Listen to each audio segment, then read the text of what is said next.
अस्सलाम वालेकुम। Ration card programme का आगाज़ हो चुका है। अपना नाम चेक करें। जैसा कि आपको तस्वीर में दिखाई दे रही है, वज़ीर आला मरियम नवाज शरीफ की जानिब से राशन कार्ड का जो इजरा है वो फाइनली कर दिया गया है।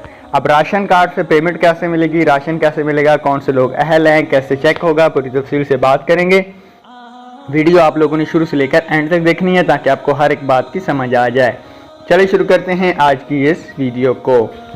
राशन कार्ड प्रोग्राम में जो इस दफ़ा सब्सिडी रखी गई है वो 40 अरब रुपए की रखी गई है नए बजट स्कीम में। ठीक है, फिलहाल इसमें 12 लाख पहला मरहला शुरू किया जाएगा। 12,05,000 लोगों को शामिल किया गया है। उनको राशन कार्ड दिए जाएंगे। हर एक माह बाद उनको 3,000 रुपये की जो सब्सिडी है वो दी जाएगी।